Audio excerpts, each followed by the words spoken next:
Chapter 5 Orgrimmar. High above the dusty thoroughfares of Orgrimmar, Zakan found himself face to face with a demanding audience. He had hoped to spend the afternoon communing at the Western Earth Shrine, a pocket of peace and tranquility, humming with the power of ancient stones and pillars shining with blue flames, bright with the laughter of fledgling shaman learning their craft. Even under the shade of a low tent, the sun seemed to scorch. Zakan sat cross-legged on the ground, wiping at the perspiration on his brow. He often yearned for the cool shelter of trees on the Echo Isles, the pockets of jungle there like oases, where an afternoon's work could be rewarded with a dip in the sea. But those homey jungles had never felt farther away, and Zakan couldn't shake the feeling that he had done something wrong. For one, he couldn't stop sweating. Was she really going to die? A young orc boy no higher than Zakan's knee begged to know. His interrogators were fierce indeed. Word had spread of his proximity to the assassination attempt, and every child shaman shirked their lessons to crowd around Zakan and herd him into a corner. Now they stared at him with wide eyes, hands tucked up curiously under their chins. I bet she's the most beautifulest troll ever, a Pandaren girl murmured. I heard you got stabbed. Let us see where they stabbed you. Children, Zakan chuckled, tamping down their flurry of questions with both hands. Zakan will tell you the tale, though it might be too shocking for your young ears. No, we can handle it, the orc boy, Agu, cried. Except maybe Yu-Yi, she's a big stupid baby. I'm not. Yu-Yi stuck out her tongue at him, her dark hair ruffled with irritation. R2. Zakan laughed again, taking a scrap of linen from his pocket to wipe at his brow. I won't be telling you nothing if this bickering keeps up. The future pride of the earthen ring fell silent, though Zakan remembered his youth well enough to know retaliatory pranks would come later. All 6 of the children, and Zakan jumped as a tear forced itself open in the bushes near the tent. The portal widened, crackling with electric blue energy, a pair of purple silk-clad legs appearing an instant later, and then the whole Nightborn as he emerged from the portal, dusting off his pristine livery. Zakan recognized the white-haired, narrow-faced elf. He often ran errands or delivered messages for the first Arcanist. If Zakan had been nervously sweating before, now he was practically drenched. Whatever the man had come to say, it must be urgent, else he would have simply walked the distance from Gromash Hold to the Shaman Enclave. Sorry to interrupt, Lord Ladrill smirked. He did not look very sorry. The council requires your presence, Zakan, now. No! Yu-Yi whined, turning and scowling at the Nightborn. You can't take him now. He was just getting to the good part, Agu added. Let him finish the story. I will not. Lorladrill's lip curled as he matched Yu-Yi's frown. She glanced away, frightened. Zakan has more pressing matters to attend to than the whims of children. I suggest you all return to your studies and forget this foolishness. Zakan hurried over to the elf and his portal, telling him in a low voice, There's no need to scare them, yeah? They're just kids. The Nightborn said nothing, and Zakan knew better than to argue. Every bit of him wanted to stay at the shrines and entertain the fledglings, but he didn't dare keep Thrall and the others waiting. He squared his chest and stepped into the portal, bracing for the yank in his stomach that felt like it was pulling him inside out as they materialized in Gromash Hold an instant later. Their arrival interrupted nothing. The hold sat strangely still and quiet, a sign, Zakan thought, that they had been waiting only on him. The full might of the Horde Council sat before him in a half-circle. The short, pointy-eared green goblin Gazlo, followed by Bane Bloodhoof, First Arcanist Thalysra, the hunched Forsaken Lillian Voss, Huojin monk G. Firepaw, the former war chief Thrall toward the center, and then finally the blood elf Lorthamar and Rokan of the Darkspear Trolls to Thrall's left. They made for an intimidating sight. "Thank you, Lorladrill," First Arcanist Thalysra told him smoothly. "Efficient as ever." "Welcome, Zakan." G. Firepaw, speaker for the Pandaren on the council, extended his hand graciously. Firepaw's red leather tunic shone brilliantly in the torchlight. Zakan's interactions with the Pandaren monk were limited, but Firepaw had always treated him with respect. "You performed a great service yesterday by protecting the Zandalari Queen, but now I'm afraid we must ask even more of you." "I only did what felt right," Zakan said a bit nervously. He felt his youth then, faced with the combined power and wisdom of all the Horde leadership. Even if he counted some of them as friends, his knees shook and his gut tightened, as if he were no more than one of those tiny shaman fledglings being disciplined for oversleeping or lighting a rival's hair on fire. "And I told you already," he went on, "it was mostly an accident." A chuckle of amusement rose from the 8 assembled leaders. Thrall, sitting near the center of the crescent of chairs, rested his elbows on his knees, leaning forward.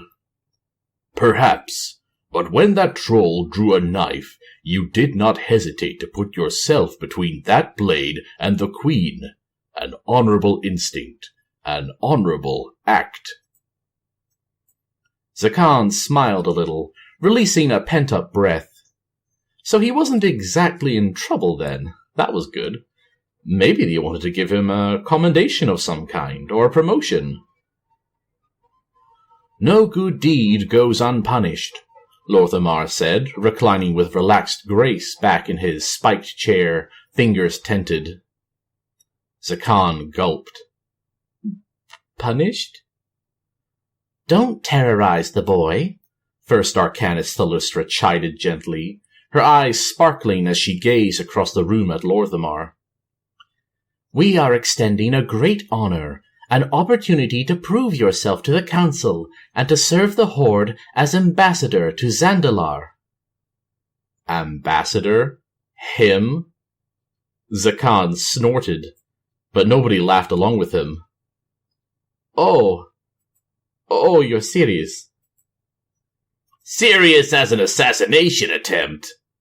To his left, Gazlo, the Goblin Trade Prince, did at least humor him with a chuckle. "Yeah, kid, we're serious. Pack your bags, you're going to Zuldazar."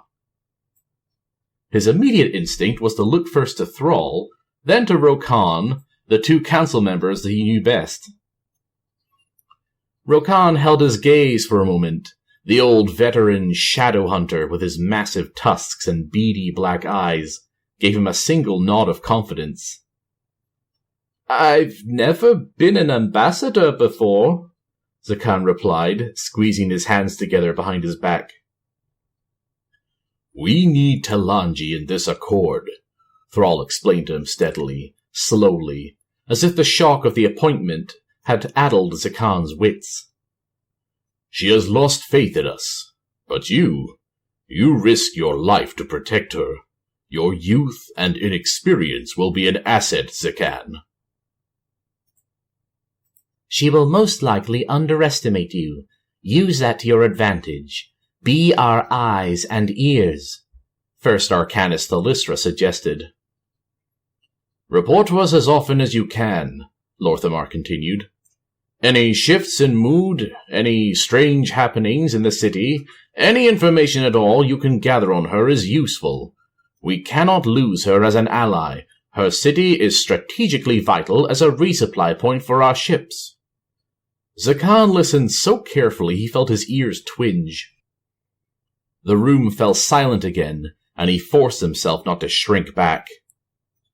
"Do you accept?" Thalysra pressed. We would know your answer. Time is of the essence. Did he have a choice? Zakan didn't ask, but he knew that question lingered between them. Making his way to Orgrimmar and earning the favor of Thrall had seemed like the accomplishment of his life.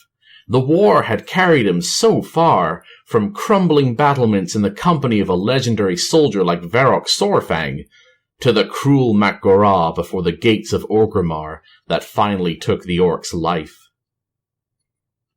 It felt like a lifetime had passed between his first taste of battle on the fields of Tirisfal Glades, and the moment when he watched Sorfang fall to the Banshee Queen's foul magic. He wondered what the grizzled old veteran would say if he could see Zakan standing there before the council, struggling to accept an honor he might have earned, but was not sure he deserved. As if in answer, he felt, as he sometimes did in moments of confusion, the echo of his ancestors, a voice and a presence there with him, bolstering his spirits. A heavy hand with a heavier gauntlet landed on his shoulder, but it was not his father's energy urging him to hold his head high. Instead, he felt Sorfang's presence, his strength and his experience solid as a bulwark. Even if he had sometimes spied weariness or regret in Sorfang's eyes, he had never sensed weakness. Is this all right? Talanji is our friend, no? But now we're spying on her, Zakan asked, fidgeting. We do not send ya to do harm, Rokan assured him. We cannot help her if we do not know her mind. Zakan stared at him for a long moment, but Rokan looked so calm, so confident. There wasn't a glimmer of mischief anywhere in his eyes. Then I accept. The council is dismissed, First Arcanist Talistra declared. We wish you all haste and good fortune, Zakan. We know you will not fail us. Before he could respond, everyone was standing. After Talanji's unhappy exit from the summit, the leadership had locked themselves inside Gromash Hold, no pages or advisors or assistants allowed. His mother would do something similar to him and his brothers when they bullied one another, forcing them to sit down in the family hut and argue and scream until all of it was out and life could go on.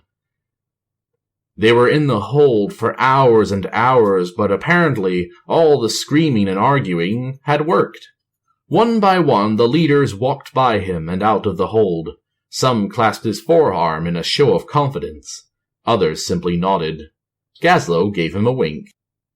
Thrall and Rokan of the Darkspear came last, staying a moment with him as the hold grew empty, and the only sound inside became the blood pounding in Zakan's ears, and the spit and crackle of the torches. Rokan heaved a great sigh, then shot Thrall a sidelong glance. "Ya think he can do it?"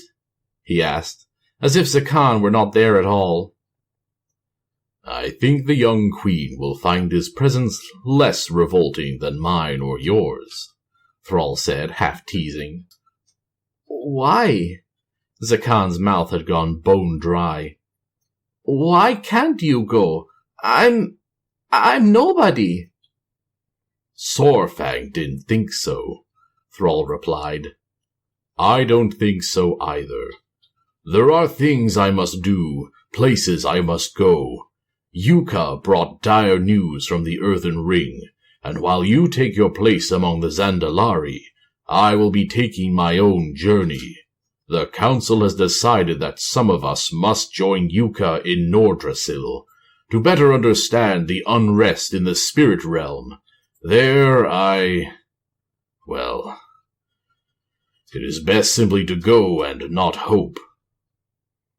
Thrall put his hand on Zakan's shoulder, and it felt almost exactly like the grasp of the presence that had joined him just a moment before.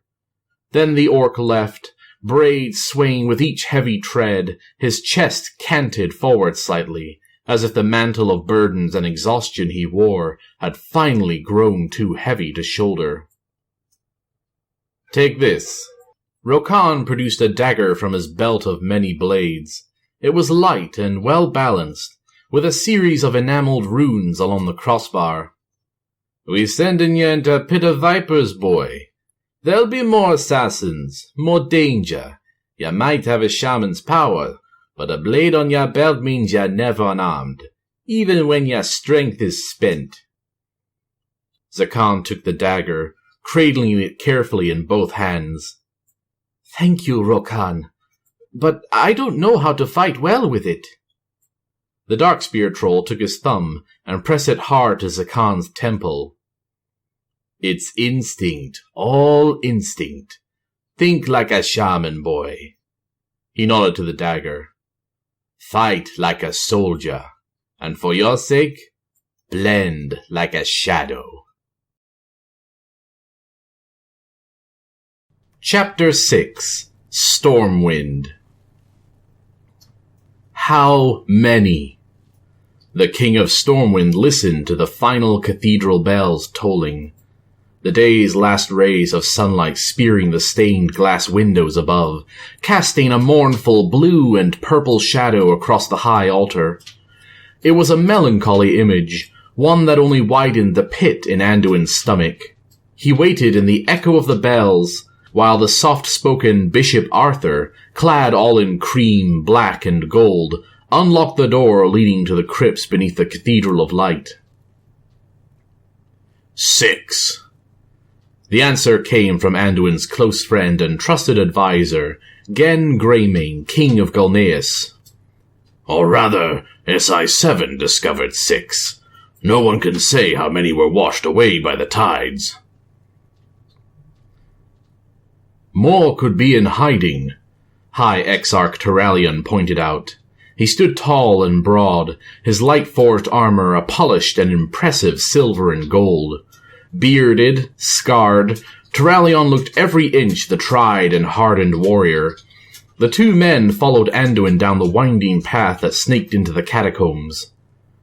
"Shaw sent at least a dozen to monitor the waters between the Zandalari coast and the eastern kingdoms." "Let us go where there are no curious ears," Anduin told them in a whisper. Though the cathedral had largely emptied out after the evening service, a few brothers and priests remained. Of course, they looked. Who would not be eager to see the King of Stormwind present and accompanied by two such illustrious warriors? To the people of Stormwind, Turalyon in particular was practically a myth. His noble likeness had been forever commemorated as a statue in the Valley of Heroes, rising above the bridge leading into Stormwind. He had helped forge the Knights of the Silver Hand, companion to heroes of legend and song like Uther the Lightbringer and Tyrion Fordring. All three stowed their conversation, making the long, sober descent into the crypts. Anduin hurried, though he dreaded what awaited him below. Yet he went, for it was his duty to see what had befallen troops dispatched in his name. The air grew colder, the scent of mud and brick reminding him of rainy autumn days. The fetor of stale air and dust followed, then a light perfume of dried flowers and herbs, a weak defense against the unmistakable odor of fresh rot, fresh death. At the very bottom of the crypts, where it was chill enough to bother even a man dressed in all furs, they found a row of bodies. Each was laid out and still in their sodden clothing, skin discolored, lips twisted in the agony of a mortal scream. Turalyon snatched a torch off the wall and charged ahead, sweeping the light over the corpses, his stoically handsome face pinched with concern. "Look at the precision," he said, standing before one young dwarf, his reddish beard full of sand and bits of seaweed. "One shot directly to the heart." Greymane joined the paladin at that body, carefully inspecting the arrow left sticking from the dwarf's chest. "They are all like this. A single deadly shot. Mark the fletching on the arrows here, and here. It has been shaved down." "That was why Shaw ordered them brought here," Turalyon continued, his eyes fixed on the deceased dwarf lying between them. Anduin had never seen the Warforged paladin look afraid, and it was not fear in the man's eyes then. Not fear, but rage. "What am I not seeing?" Anduin asked, frowning. "Zandalari arrows," Turalyon replied. "But these are not Zandalari tactics." "I should think not. This is some mischief, some dark mischief I do not yet understand." Greymane paced, lips curled as if a low worgen's growl might emanate from his throat at any second. "There are few archers in the world that could make these shots, my king. The only sort I know are allied with the infernal Banshee Queen." "Dark Rangers," Anduin murmured, eyes darting between the two men. "Can we be certain?" "Certain? No. But I've seen a damned mess of their arrows in my time, and the style matches. And so does the accuracy." Greymane huffed, pacing faster, every bit the caged and furious wolf. "What would the Dark Rangers be doing in Zandalar? The Zandalari are allies of the Horde, and that would not make them friend to Sylvanas or her rangers." Anduin had nearly put his hand down on one of the soldiers' boots. Distracted, he had forgotten they were in the presence of the dead. But now he looked closer, and felt keenly the stab in his chest. By the light, they were all so terribly young. He took small, cold comfort in the thought that at least the soldiers were home and protected in a sanctuary of the light. "It could be a warning from Sylvanas. Perhaps she sent her rangers to punish the new queen. The Dark Lady was still war chief when they made their alliance, but our spies believe Queen Talanji has pulled her support and remains largely independent. We all know how well Sylvanas takes betrayal," Turalyon said gravely. Anduin nodded, considering the paladin's point of view, but Greymane had other ideas, tossing up his hands in frustration. "This is our opportunity, Anduin. Don't you see it? Where Sylvanas goes, her Dark Rangers are sure to follow. She may be close at hand, and these murders her critical mistake. We should gather what forces we can spare and sail west. Whether she is in league with the Zandalari or moving against them matters not. We must not squander a chance to finish this." He ended with a resounding note to his already galvanizing baritone, but Anduin didn't move.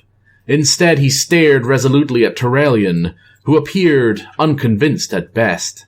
The paladin shifted in his heavy golden plate armor, a crease of worry between his brows. "Now is the time to think, my king, not the time to react. There are still spies unaccounted for in the field, and we must not forget the armistice. Zandalar is a vast continent, certainly, but the eyes there are friendly to the Horde, not to the Banshee Queen." He tucked a fist under his chin thoughtfully. "The Horde wants her dead as much as we do. The armistice you signed is meaningless if we cannot rely on the Horde to share intelligence of this nature." "The armistice," Greymane hissed, obviously not enthused. "We can rely on the Horde for nothing. How many times must we learn this lesson, Anduin? I know you know better." Anduin did. He did not necessarily trust the Horde, but he did weigh their actions. Were they untrue to their words, they would have assassinated him and his alliance generals outside the gates of Orgrimmar, before or after the Mak'gora. He waited a moment, hoping Greymane would calm down, but the man's face had turned red with fury, his thick white whiskers bristling. "Gen?"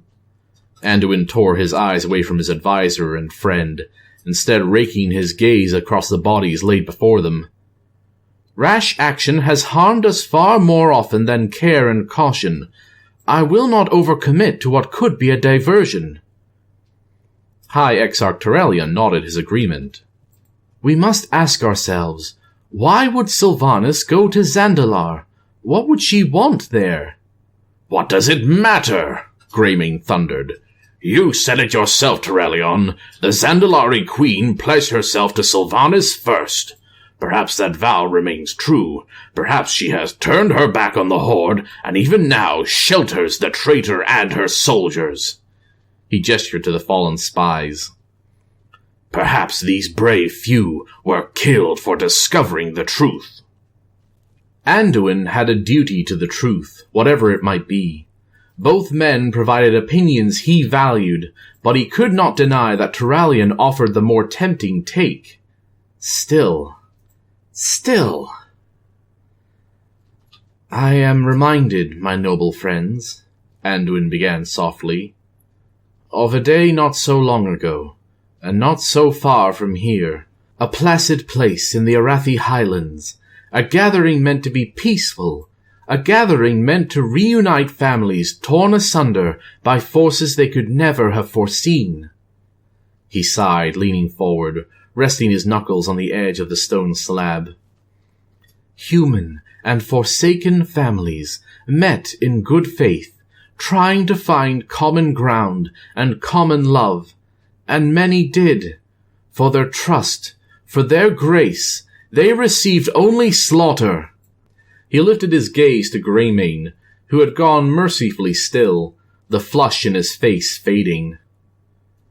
I give your recommendations equal weight. Terrellion, take Illyria Windrunner and investigate these deaths. Standing tall again, Anduin pressed his hand over his heart, finding that Terrellion regarded him with a sure smile. He approved. I name you Lord Commander of the Alliance forces. Your task, your only task, is to find Sylvanas Windrunner, so we might bring her to proper justice. Hunt her day and night. Use whatever means you must. Terrellion bowed his head with practiced gentility, accepting the honor and the charge with a humble, my heart and my sword to the cause. Together, the kings of Gilneas and Stormwind watched the paladin go, his mail and plate clanking quietly, the torchlight gilding him from head to foot as he left on his sworn mission. A wise choice, your majesty. Greymane clasped his hands together when they were alone in the gloom and chill.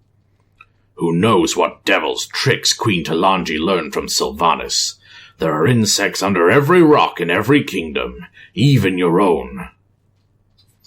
I pray you are wrong, Anduin replied. He strangely wanted to stay in the crypt, to stay there among the dead, and know their pain, their stories.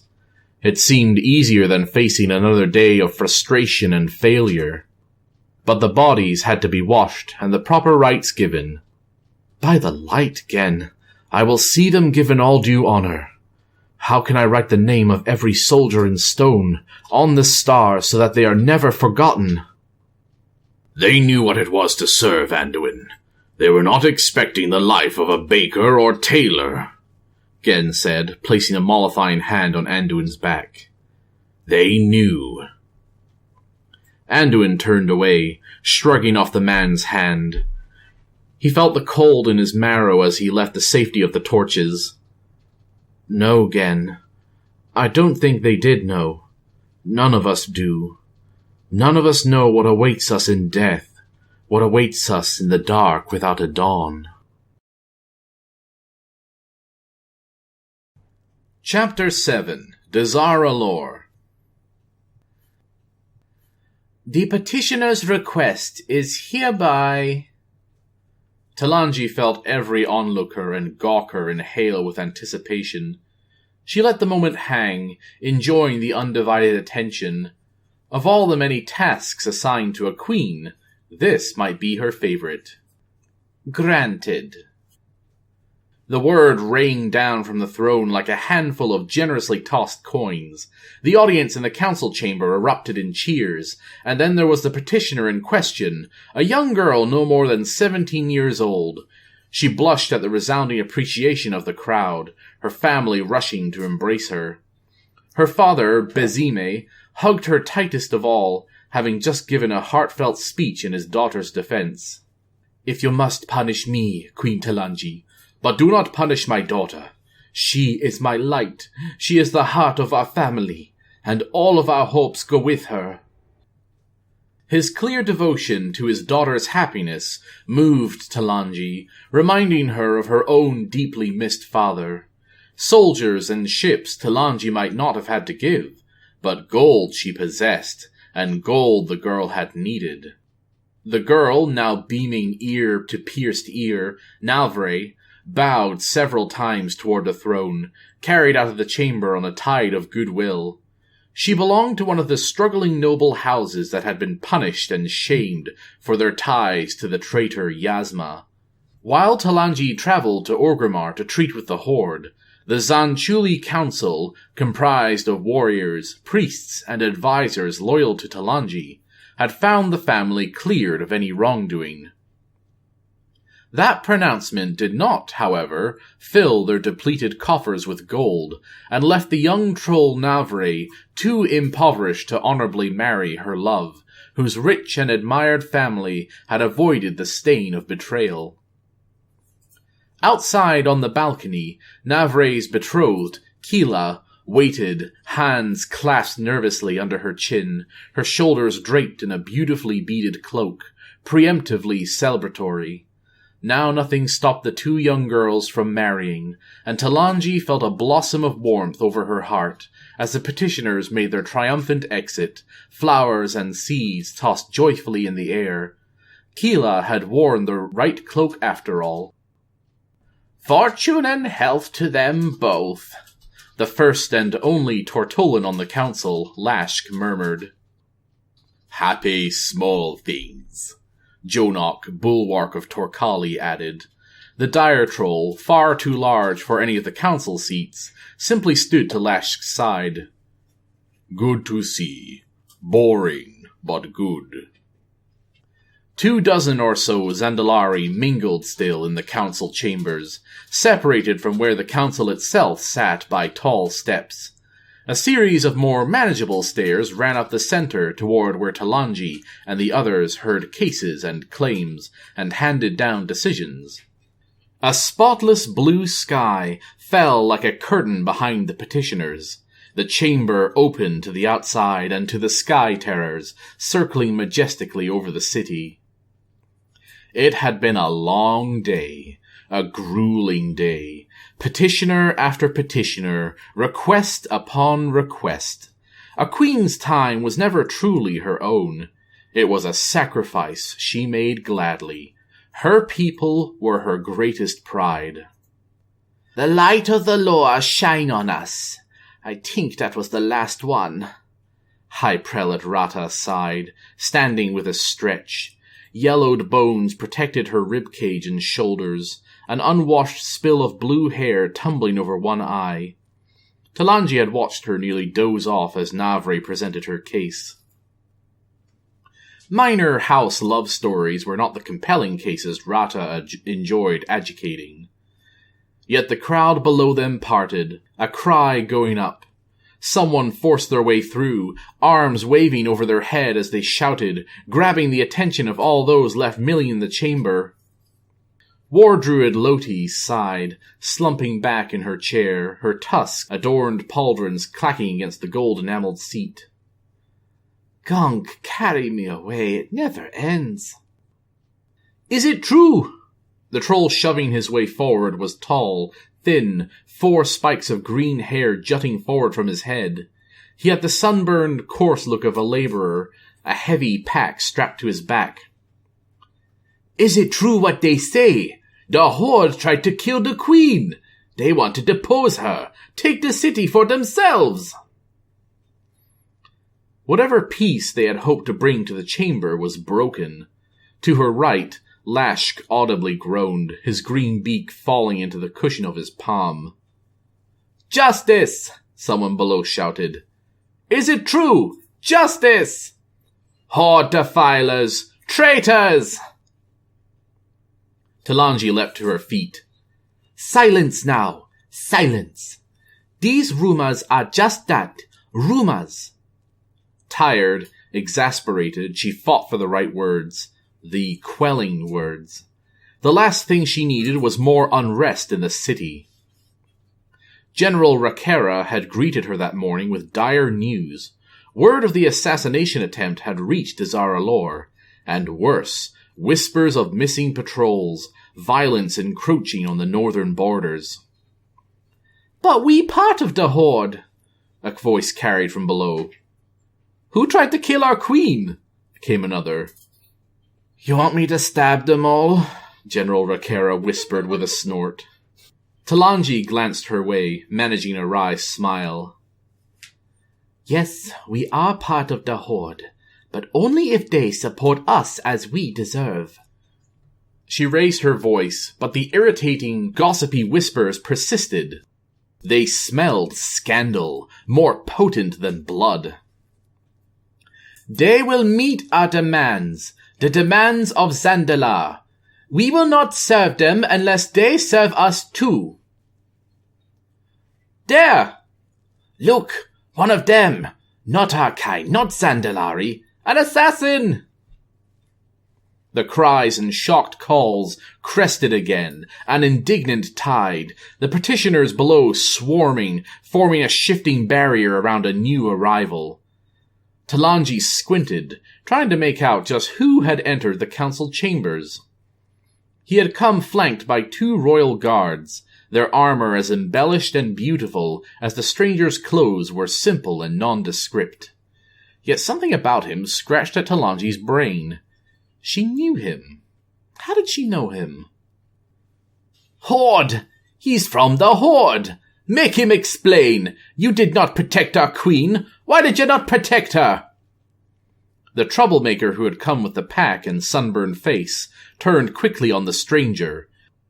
He shoved him, making the troll's shockingly red hair sway as he stumbled to the side.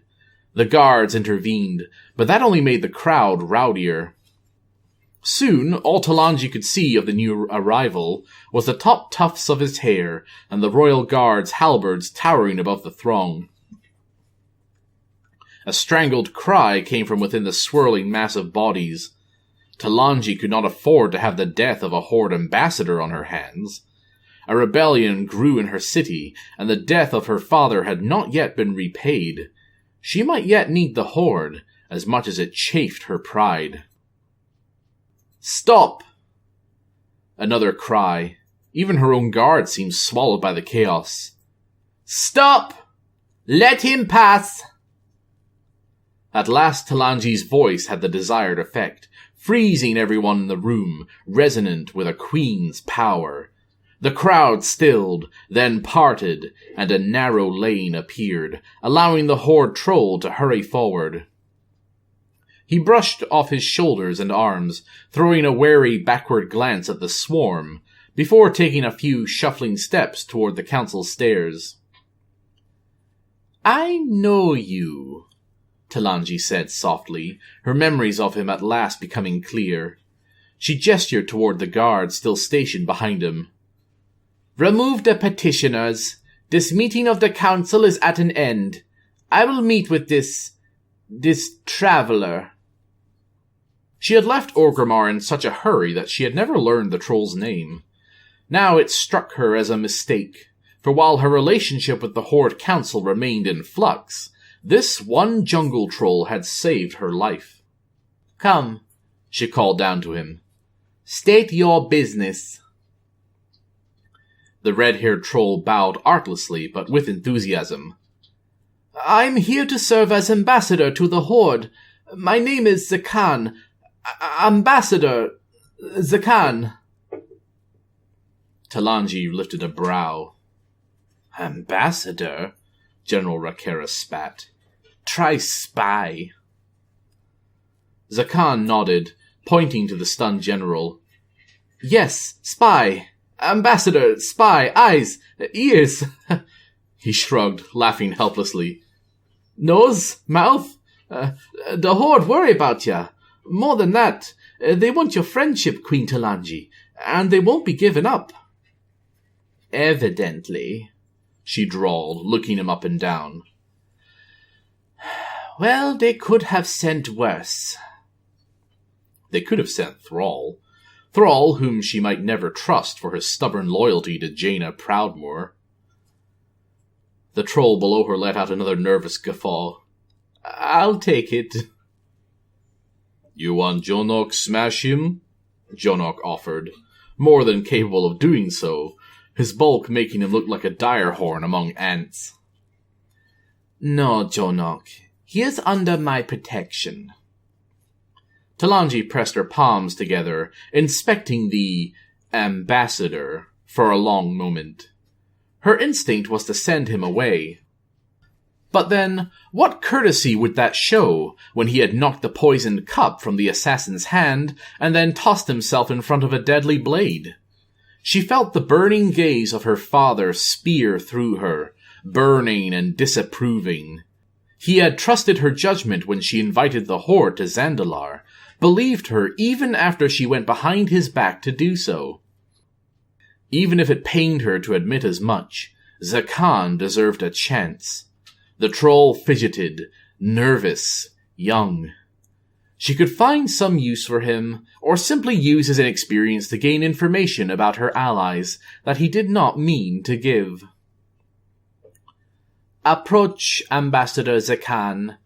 If you're going to serve in this palace, then you must know its many twisting halls." She clearly heard General Rakera inhale with disgust through her teeth. Talanji ignored her. "Come, climb the stairs. I will be your guide." "I thought Orgrimmar was impressive, but this... Talanji smirked, watching the jungle troll spin in a circle, his mouth open in a perpetual O of wonder. Sometimes she forgot the beauty of the palace, its halls of gold and turquoise, the restful pools filled with fragrant lilies, and the tiles underfoot that sparkled like cut gems. And she was not immune to the delight of seeing a provincial jungle boy step into halls of ancient splendor. "Nothing like this on the Echo Isles," Zakan added. "Ruins, sure. This be like something from a dream." The lower halls of the palace retained a cave-like, shaded cool, away from the glaring sun that provided light for the upper chambers and throne room. There, shallow gutters trickling with water ran alongside them, colorful mosaics spreading out below their feet. The jungle troll possessed a seemingly endless capacity for astonishment, and more than once Talanji felt the urge to reach over and clack his lower jaw shut. "The palace has always been my home," Talanji told him.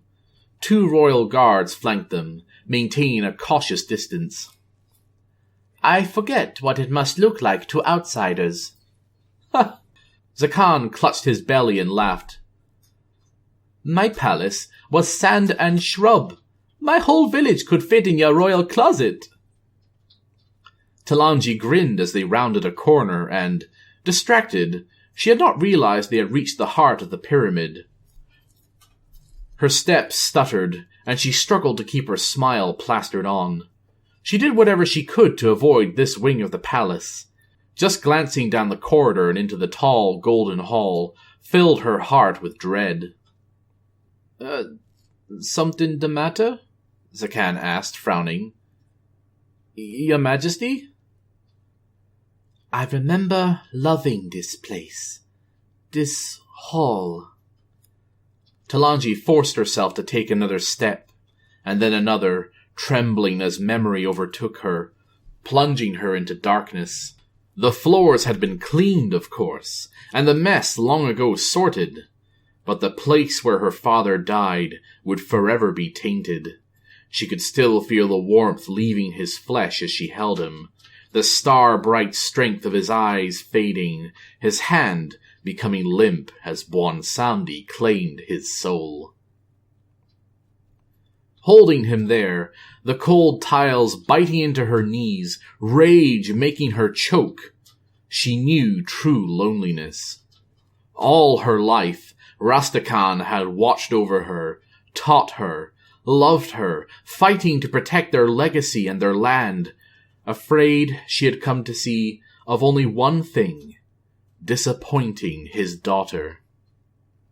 And in the end, I prayed here as a child, Talanji said softly. Other memories came, happier ones. Her tutor strumming a harp while she held her breath and tried her best to hide under the water of the pools. With my friend, Pari. She and I would chase each other here for hours, play hide and seek. She always won, always held her breath under the water longer. She sighed and shook her head. I think I was that little girl again when my father died here. It made me feel small, a child taking a crown, just playing at being a queen. The ambassador said nothing, staring at her. This is where I learned the true cruelty of the Alliance and their cursed witch, Jaina Proudmoore. She has always been a snake, treacherous and selfish. I spit on this armistice your council has negotiated. It ignores the pain of my people. It ignores our suffering. Wringing his hands, Zakan hesitated, then rushed into his speech. But Proudmoore helped us free Bane, and she was there to stand with us against Ashara. You said you felt like a little girl when you took up your father's crown, but you changed. Folk change. Zakan hung his head, hands clasped loosely in front of his belt. You be a real queen now. I saw it with my own eyes, the way you commanded your people, the way you speak. Your people listen. The Horde be listening too. Talanji spun to face him. And you will tell them about this, then? The jungle troll shrugged, walking slowly toward her and then deeper into the chamber at the heart of the pyramid. His eyes turned up to the ceiling as he gazed around. No, your majesty. Your grief is your own. He stooped to push his hand through one of the crystalline pools. She thought she saw a far-off smile flash across his face for an instant. I lost people, too. One father, and then another. Another? She asked. Our High Overlord, who fell at the Mak'gora to the Banshee Queen's magic. He wasn't perfect. He was a killer. I know that. Not just a killer. What he did to the elves, to their tree, that is something too big for me to judge. But he taught me how to be a soldier, how to stand tall. His lessons are firm, but me? I'm not so steady. I see the Mak'gora over and over again in me head, and each time I be wondering if it could be different, if I could have changed things. Zakan stood, wiping the clean water on his face. But Sorfang is gone. Nothing will change that. I only hope Wansandi helped him to his rest. Maybe you could ask. He is close to you after all. Talanji stiffened. Not that close. No? Zakan tilted his head to the side. Your throne is tied to the Low of Graves. Oh, that's what they say. And who is they? The troll's eyes widened in confusion. Everyone, your majesty, everyone. The queen sagged, tired. It was foolish to argue with him, to rage against the truth. She only wondered just how much the Horde knew of her blood pact to the Loa. You're smarter than you look, Ambassador, Talanji said, eyeing him closely. Before the troll could respond, she noticed movement over his shoulder.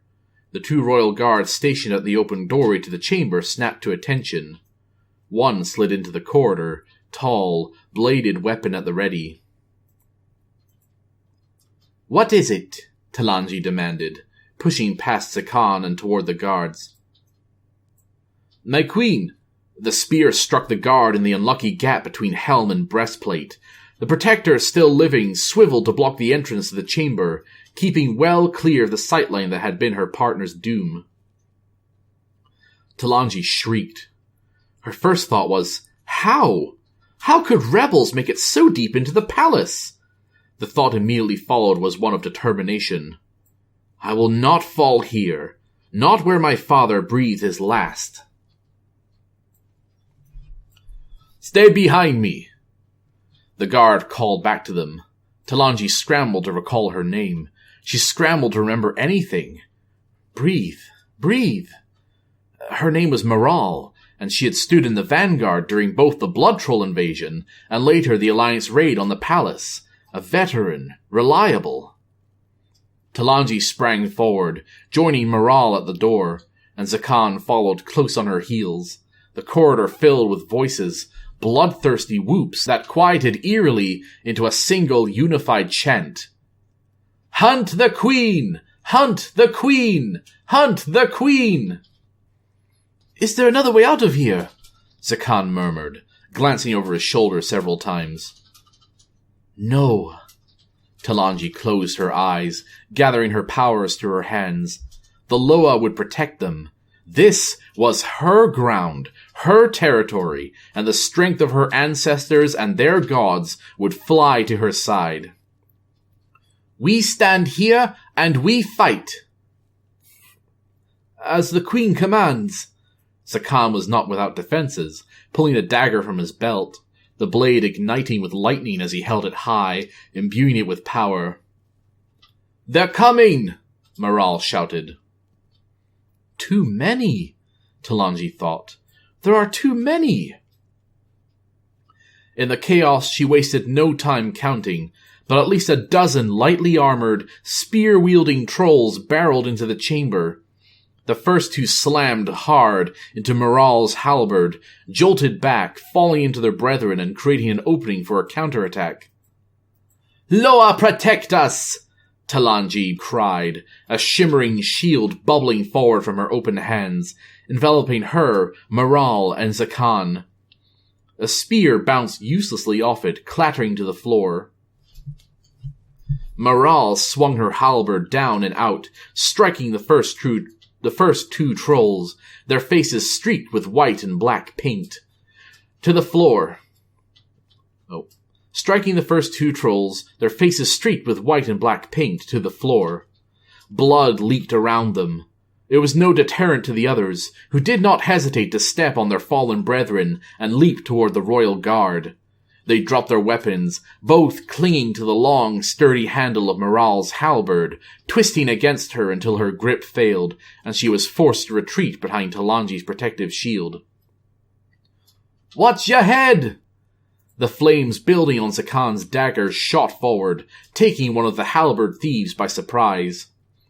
The other kept hold of the weapon, using it like a spear to jab at Maral, but she dodged, grabbing a small knife from the golden belt around her waist. Furious shouts echoed from down the hall, and Talanji's heart sank. They might hold off these few rebels, but if reinforcements arrived, they would surely be overtaken. But the rebels did not rally, and they did not cheer. She watched them try to scatter, panicking as royal guards from elsewhere in the palace descended. The halberd thief swore, darting forward, trying to clear a path, but Maral disarmed him, taking back her weapon and using the handle to swat him hard in the forehead. Talanji called out to her guards before the slaughter could begin. I want them alive! But none surrendered. They hurtled towards the guards, impaling themselves on the sharp and ready halberds aimed in their direction. Talanji gritted her teeth, furious and frustrated, then gasped as the final rebel left standing careened towards them.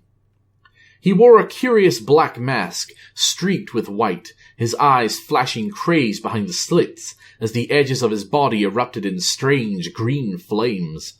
Her protective shield cracked down the middle, and with another stride he was upon her, jagged little knife pressed to her throat. The widow's bite be here, traitor queen, he whispered, tackling her roughly to the ground. They be all around ya. A sudden plume of blue smoke rose behind him. The room grew colder, a strange rattling exhale like a final breath. One huge, bony finger tapped on the masked troll's shoulder, and he jumped, turning. The gruesome visage of Bwonsamdi hovered right before the troll's face. Moo! As abruptly as he had come, he was gone. Bwonsamdi vanished. But the distraction was enough. The troll's mouth twisted, hanging open, the light in his eyes extinguished. Talanji heard the squelch of a dagger, but it was not slicing into her own throat, rather into his. His mask sizzled with lightning, and then his hair, Zakan's blade jutting out from the rebel's neck. Talanji pushed him off, rolling, gasping for air as the heavy body slumped lifeless to the floor. The widow's bite. She shook her head, disbelieving.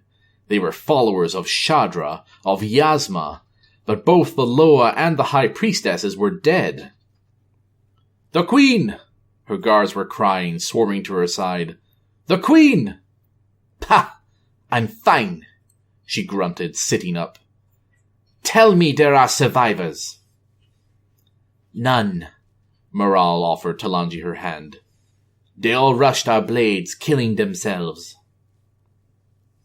Talanji climbed to her feet with the guard's assistance, and glared around at the blood and death heaped once more on the floors of the heart of the Empire. Thrall was right. Bwonsamdi was right. The assassins would not stop coming. How could she call herself a true queen of the Zandalari when her people remained divided, while the insurrection remained? All that she had hoped to protect and build remained in danger. "Just like the assassin," she murmured, kneeling to inspect the unmasked rebel. The fire had gone out, but not before consuming half of his face. "They die for their cause. Die to kill me." She inched back from the dead troll's blood pooling around her. Slowly she turned and regarded the ambassador of the Horde. The Horde. When her father died in that chamber, she had been alone, but now she saw an ally staring back at her, one who had now protected her twice. "Double the patrols! Seal the palace! I must speak to the council, Zakan. And then, we have much to discuss." Chapter 8. Dazara Lore. "Now look at us! We make quite a team, little Zappy Boi!" Zakan flattened himself against the council chamber door. Instinctively, he held out the dagger to the Loa before him. A meager but last-minute tribute. He trembled. Did the Loa of Graves just call him Zappy Boi?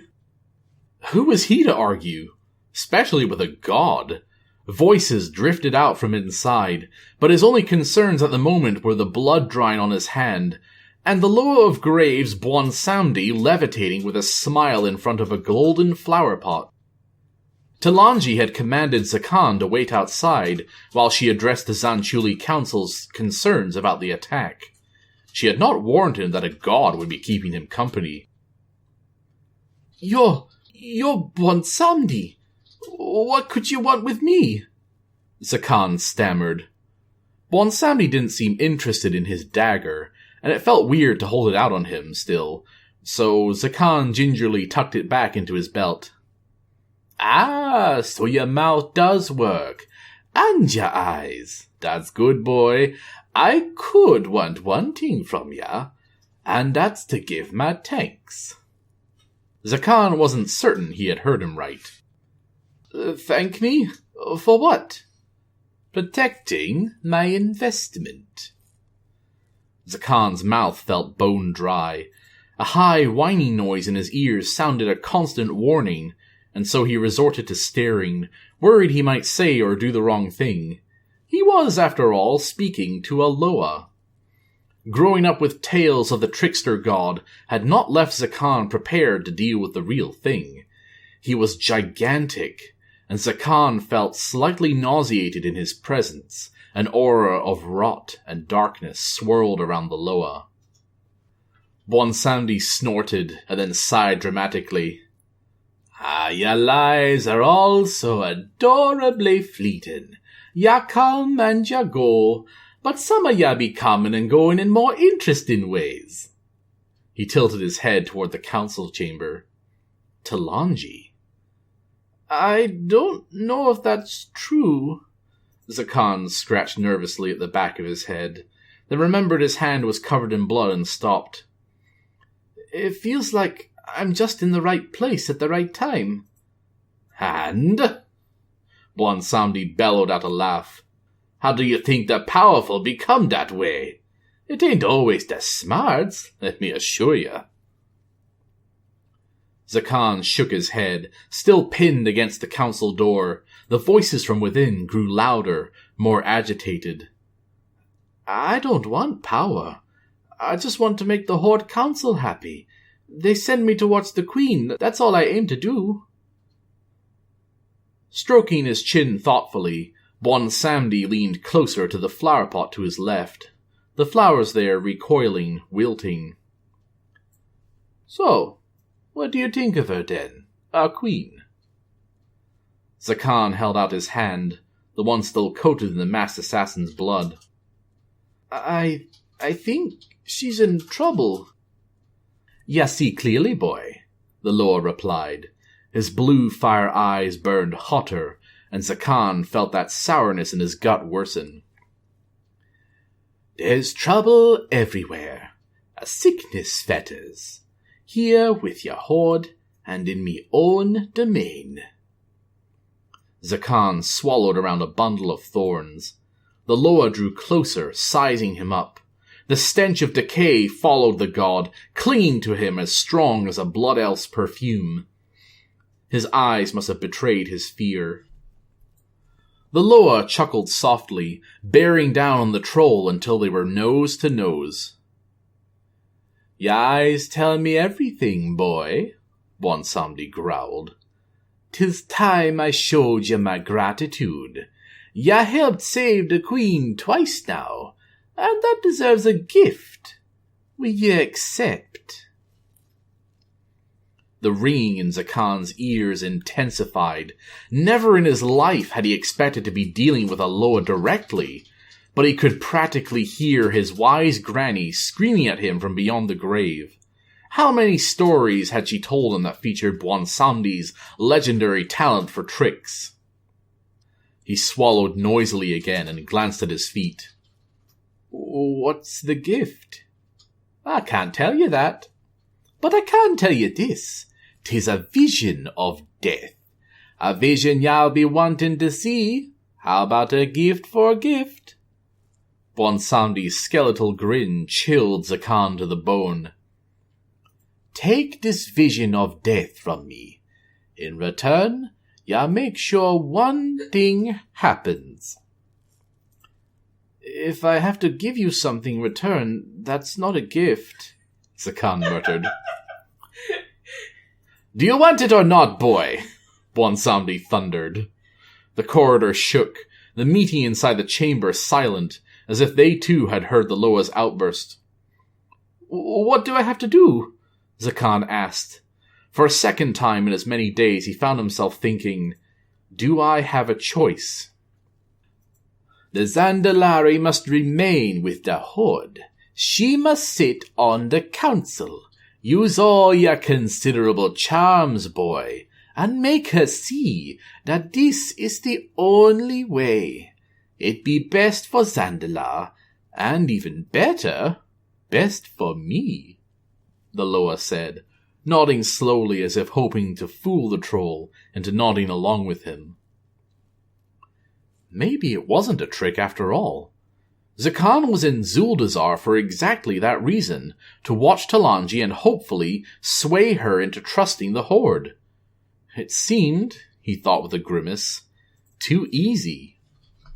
A vision of death. Who would it be? His father, Hikazi, or maybe his mentor, Sorfang? Both were tempting. Why can't you convince her? Zakan pressed. With a sneer, the Loa floated away, glancing at the flowers that had wilted from his proximity. The Queen doesn't like to take advice from old Bwonsamdi just now.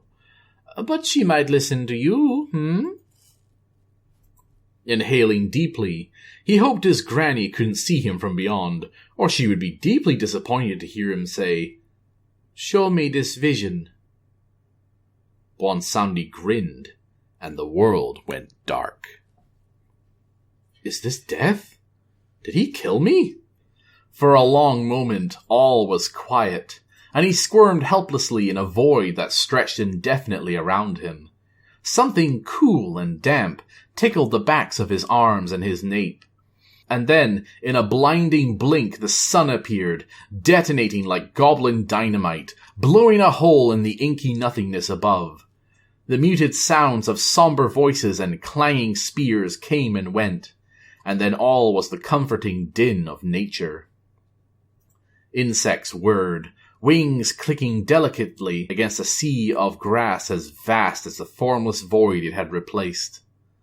Standing, Zakan reached out to brush his palm over the coarse, tall grass, finding it was not his hand at all, but one much larger, stronger, and scarred from war.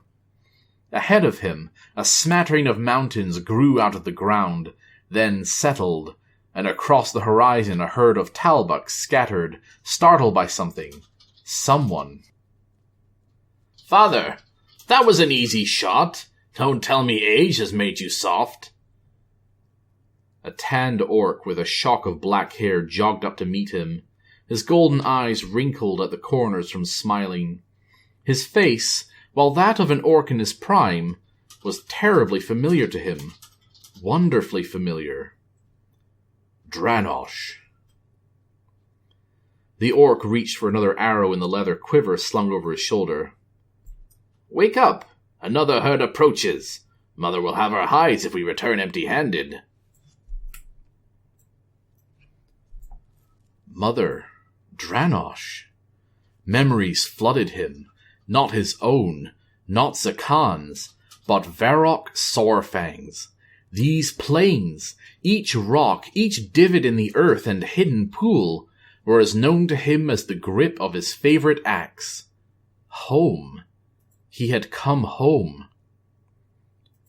"Remda," he whispered, his chest flooded with pain that flared and then ebbed, turning sweet.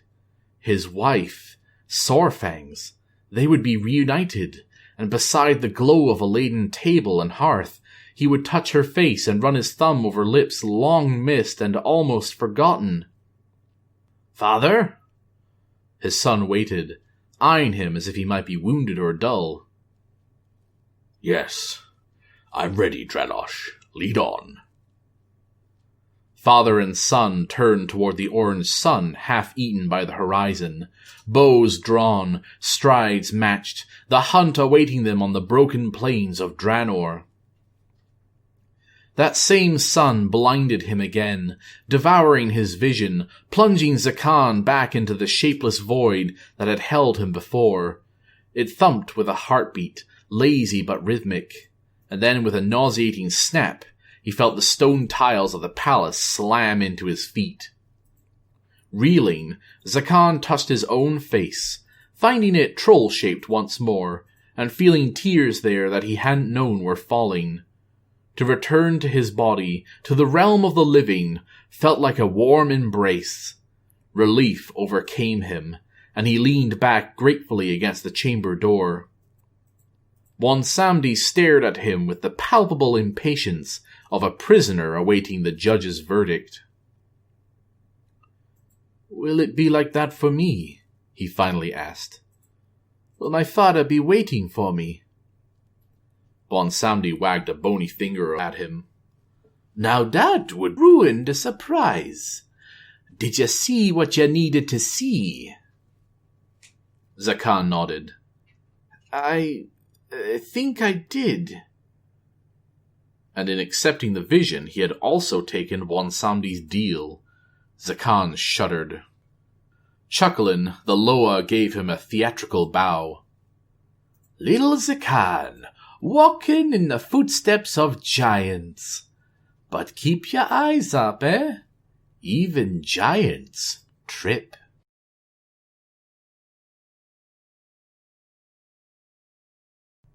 Chapter 9. Arathi Highlands. I know it's you, sister. Do not hide. Sylvanas, do not try to escape me. Not this time. Not this time. Blazing red eyes skewered the shadows, hunting Illyria Windrunner. She wandered a sickly forest, withered trees with broken branches scratching at her cloak, scraping her cheek, breaking skin and drawing blood. She had thought herself the huntress, at last sensing the presence of her ignominious sister, and following her trail. But now she was not so sure. Now she had come to see that she was the hunted. Thick tendrils of purple smoke curled at the edge of Valeria's vision. The forest, her sister, her own blighted vision fought her. Yet she persisted, dodging from tree to tree with precise leaps, catching a glimpse of a cloak hem ahead. How many times had they played this game as children, giggling their way into the silver forests of Quel'Tha Las, with their sister Verisa, all of them eager to play the huntress, all of them eager to prove their wit and their stealth. Close now, she heard Sylvanas whispering to her through the knotted snarl of the brambles and trees. Her voice was little more than a silken thread leading her onward. So very close, sister. I will not stop hunting you, Illyria murmured. I will never stop. Then what are you waiting for? Her voice filled Illyria's head like a clap of thunder. Sylvanas no longer raced ahead of her through the forest, but appeared directly behind her. Whatever foul magic she had used to win the Mak'gora, she utilized once more. Her forsaken sister screamed, shadows pouring from her mouth, filling the woods, twisting around Illyria, smothering her with an icy grip. The whispers were right, Illyria managed to say. The shadows squeezed, robbing her of air. Every breath felt like sucking down shards of glass. The void! It told me to kill you! I should have done it. I should have listened. Sylvanas stepped away, just a calm, scarred face framed by darkness. You could never best me, sister. The end will come quickly now. You'll see. Death crept nearer, and the void called out to Illyria, begging her to give over her soul entirely and become a manifestation of power even greater than her sister. It was tempting. Oh, it was tempting. Abandon your flesh, came the whispers. Abandon your flesh. She gasped, desperate for one last breath to make her decision. That chance was stolen from her. In agony, two figures emerged from the shadows wreathing Sylvanas. One lithe and blonde, shared Illyria's same small nose and pointed chin, a half-elf with long golden hair and eyes like the sun. The other was a human man, broad and bronzed as a paladin's shield. Arator! Turelian! If these were her last words, at least they were the names of those she loved most. Half-elf and man didn't see her at all, staring straight ahead, their eyes glazed over with terror. Black veins spidered up their necks and across their faces, their skin going grey and ashen, their eyes hollowing until they were nothing but empty pits. Once hale bodies shriveled until their armor swallowed the pitiable skeletons, and then, in a blink, they were dust. The shadows surrounding Illyria tightened until her eyes bulged. There would be no victory over this, no thrill of the hunt. Sylvanas. There was only Sylvanas and the cruel delight dancing in her scarlet eyes. Did your little whispers tell you this, Illyria? her sister taunted, stepping away, disappearing into the night. "Did they warn you that this would be the cost of standing against me?" "No!" Illyria screamed herself awake, jerking hard to the right in her saddle, startling a neigh from her horse. A strong hand steadied her, clasping her shoulder, and Illyria shook off the delirium of her dream. Turalyon. His touch was soothing, and for an instant the terror of the dream dissipated. They walked separate paths, his of the light, hers void-touched and dark. Their lives had grown only more complicated when N'Zoth the Corruptor invaded Azeroth, his efforts to spoil the planet for his own ends narrowly thwarted. Many mistrusted her even more now, and Illyria could not blame them.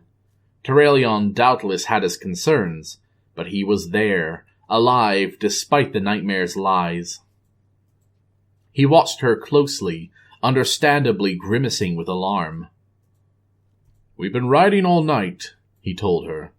"You fell asleep in the saddle, Illyria. You were so quiet that I did not notice until now. That must have been some nightmare." She sighed, wishing she could tell him more, knowing neither of them was ready for it. "You have no idea." "We should stop soon," Turalyon said, gazing ahead.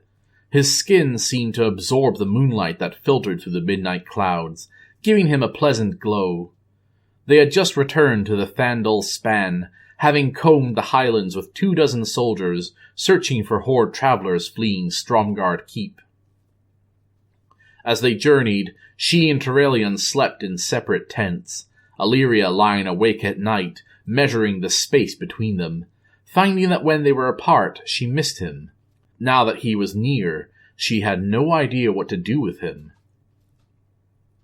She had once wondered if the legacy of the Windrunners was death, but with Turalyon, she had created new life, and she would always hold that like a shield against encroaching doubts. He didn't acknowledge her sudden faraway look. "The men are exhausted, and a brief rest will lift their spirits. I could use a moment's stillness myself." "No," Illyria replied, stony. "They can rest after we find these refugees." "Illyria, we ride on." She tossed a glance in his direction, and whatever Turalyon saw in her gaze convinced him to drop it. That was why their love had even a chance of enduring, that he could see the darkness in her and accept it. Many would consider their relationship an impossibility.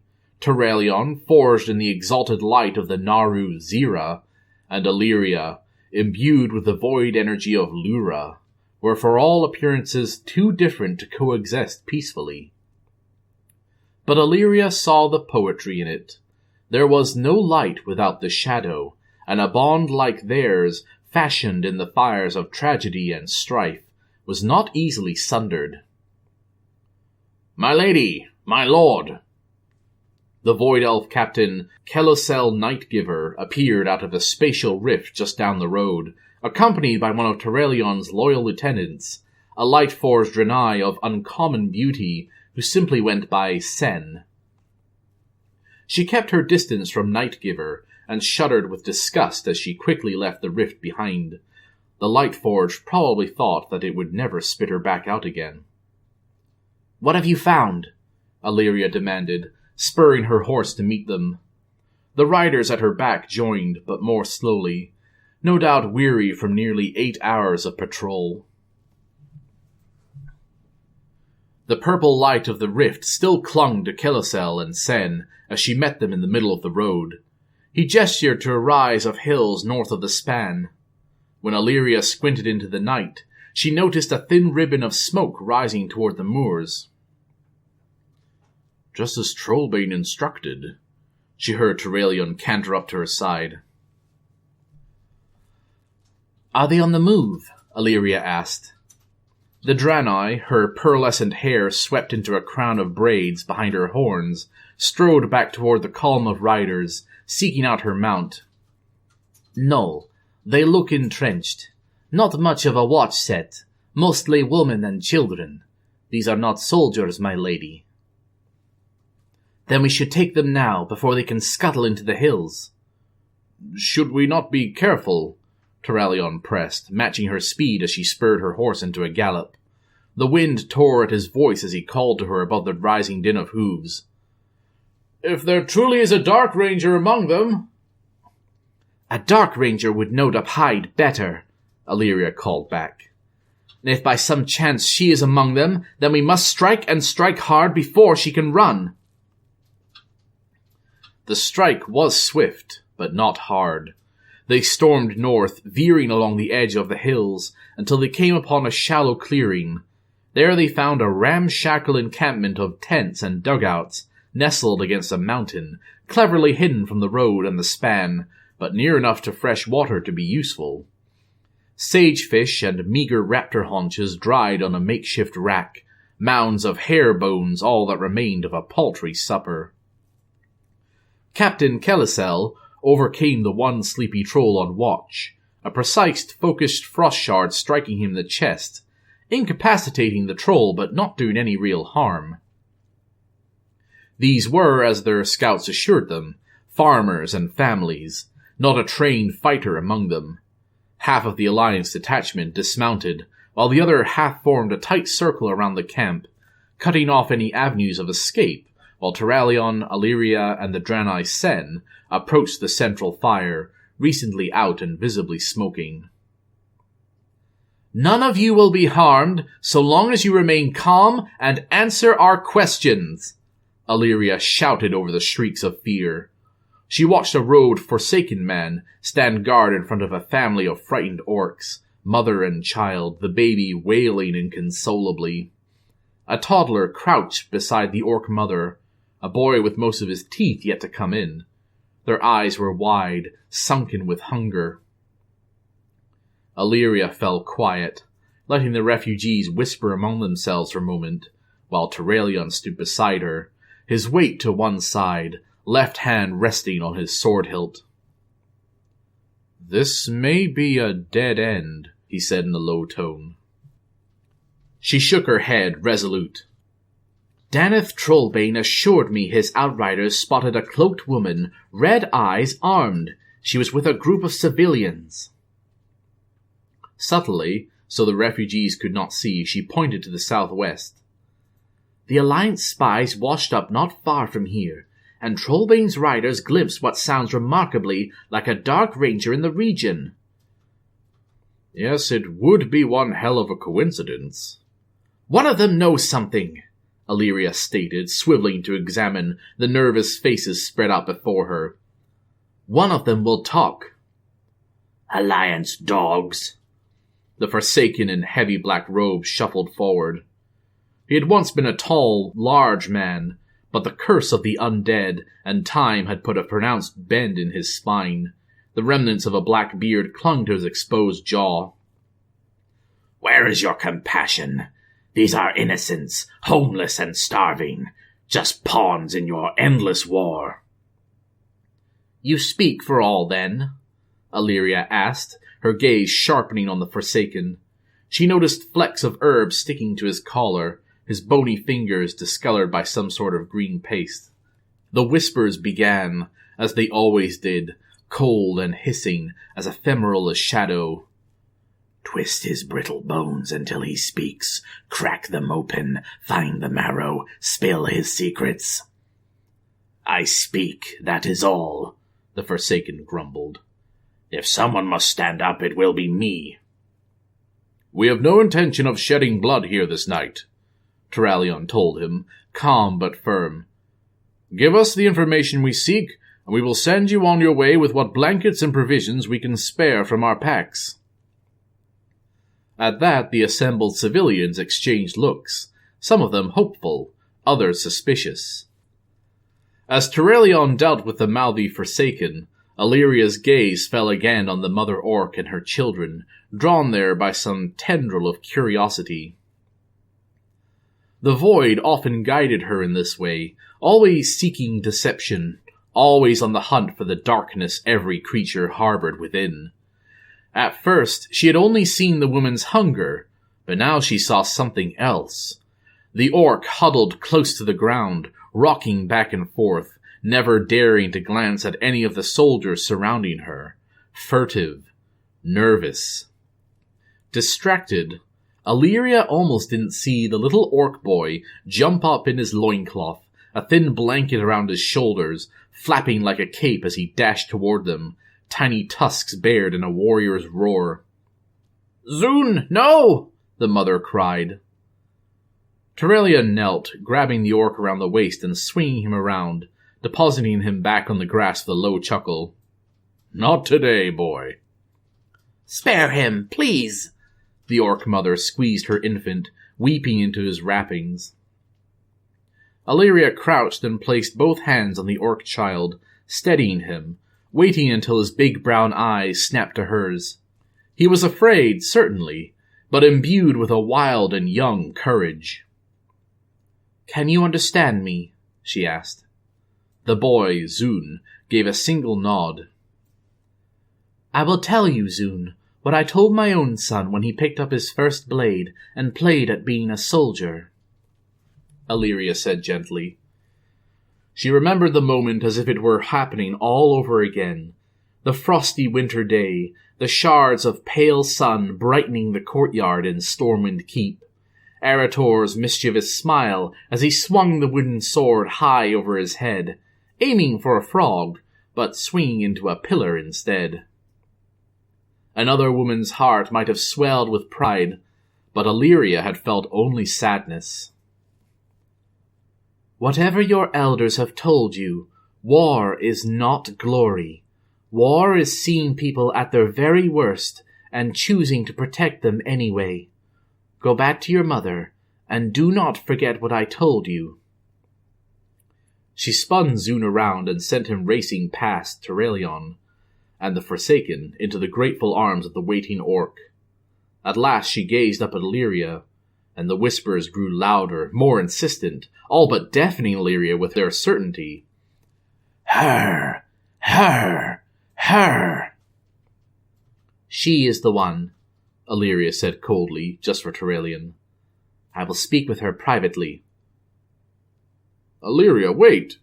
Turning to Kelisel, Terelion motioned to the captive refugees. "See that everyone remains calm. Give them food and drink, if you must. I must speak to her ladyship briefly, Captain." Kelisel saluted and took a place at the head of the crowd. "Leave us in peace!" Illyria heard the Forsakens shout, as she and Terelion retreated down the hill until the voices dimmed, and they stood more or less alone under the veiled moonlight. Terelion sighed and passed his hand over his face, his eyes fixed on the scene playing out up the hill. "How do you think we should proceed?" "However we must," Illyria replied at once. The dream that had come to her while they rode through the Arathi Highlands returned to her, a chill running through her body that felt like the very fingers of death trailing up her spine. "The mother knows something. You were too quick to offer them food. We might have bartered for information. The king was quite clear. Our orders are to find Sylvanas at any cost. Her dark rangers will lead us to her." Terelion nodded, grim. Something dark, something like doubt, flickered in his eyes. "The light compels me to have mercy, Illyria. But I hear you, I do. I also heard what you said to that young boy. Is this us at our very worst?" She sighed, staring straight ahead. "I see visions, Terelion. So many visions. 1,000 futures in which we fail to stop Sylvanas, each one more monstrous than the last, and I would become more than my worst self to stop it."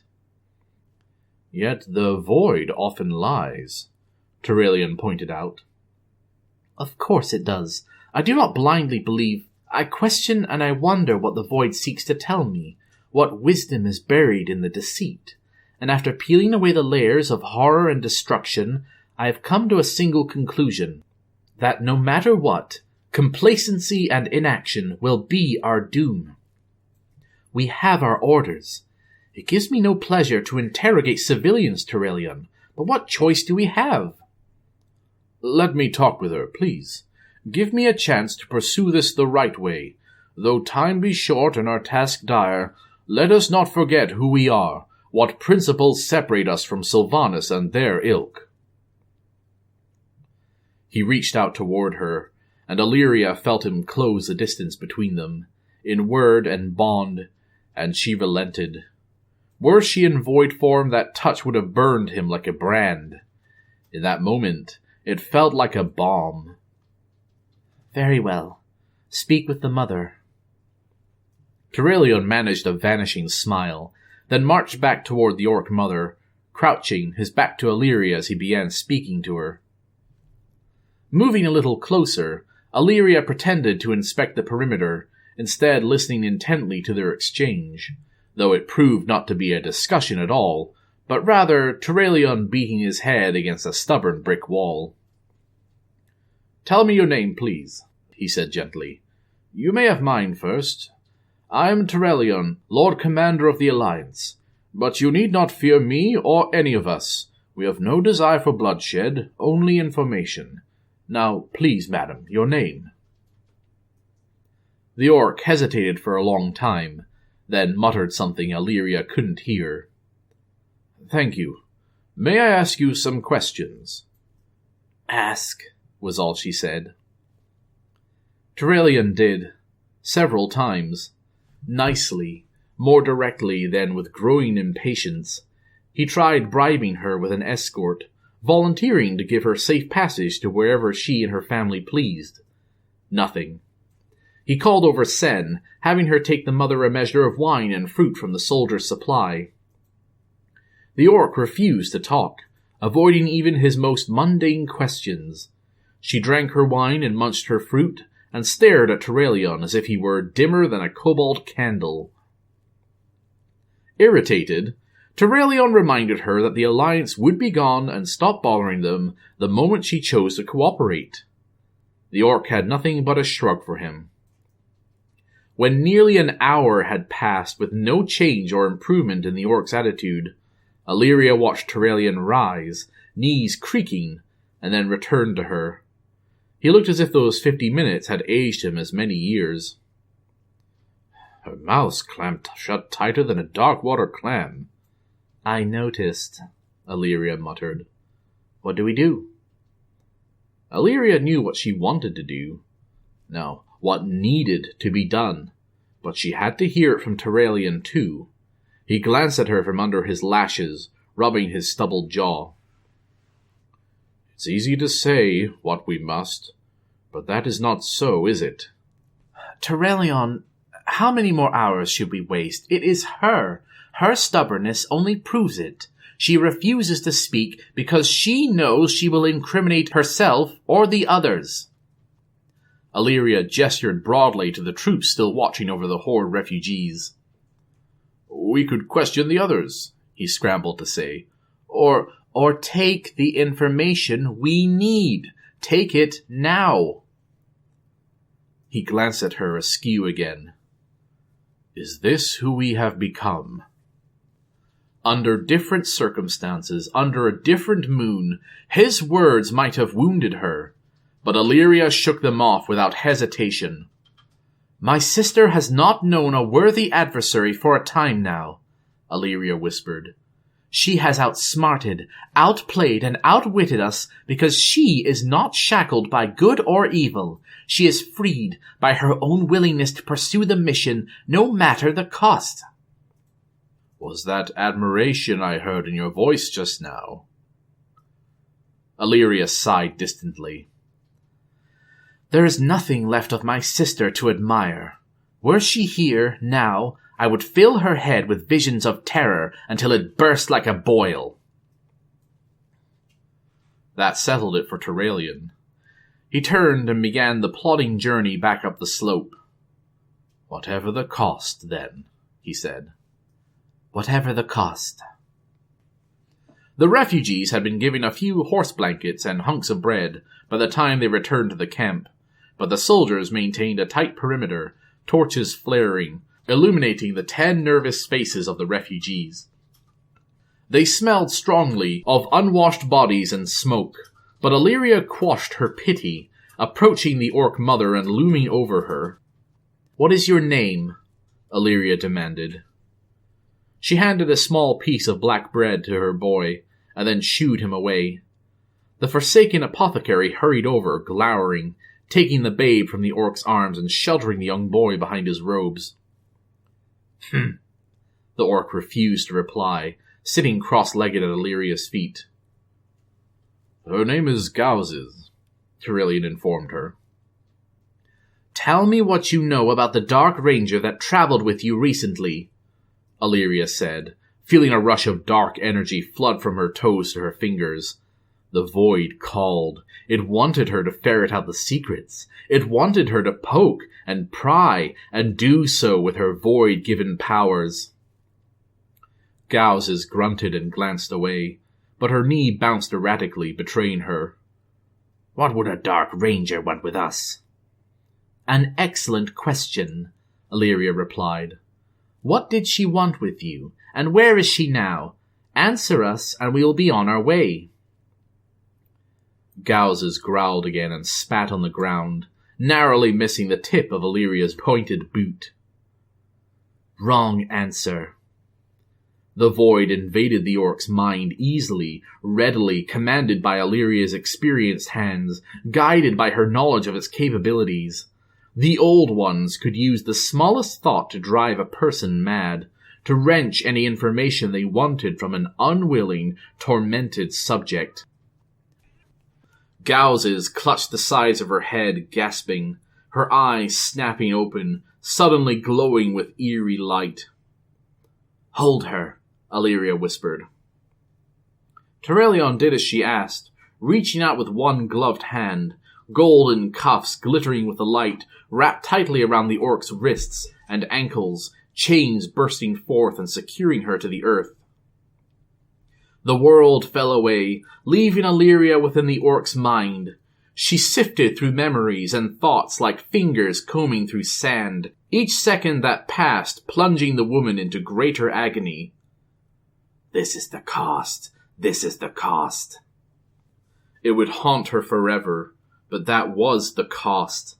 Illyria didn't know if it was her thinking such things, or the void that seethed within.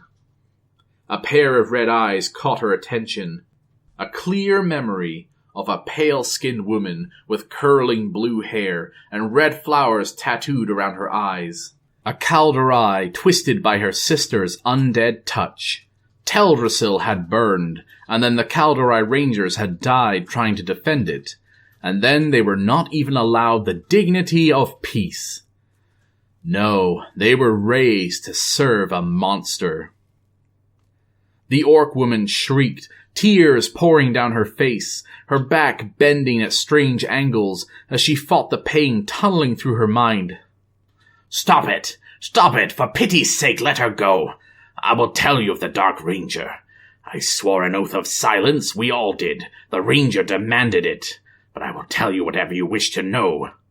Illyria stumbled backward, ripped away from the work and the woman, her breath coming in short, fast blasts as she regained her own sight, and the shadows slipped away. A comforting hand grazed her lower back.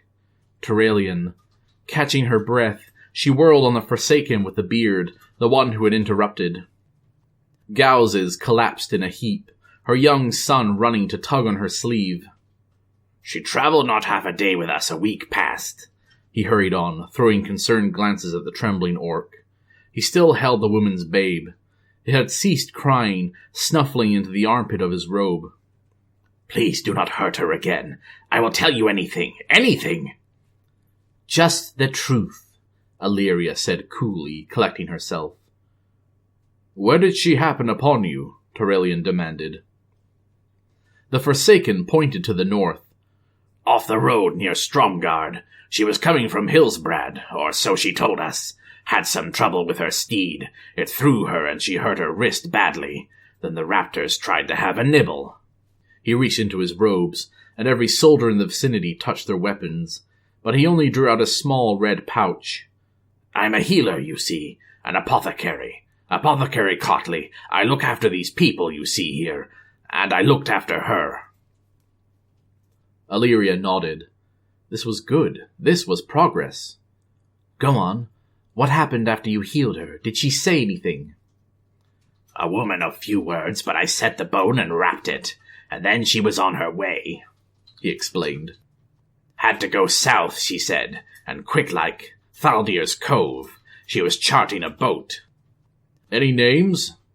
Illyria could hear the excitement in Terrellion's voice. She felt the same. This was a solid lead if the apothecary was telling the truth, and she sensed no deception in him, only fear.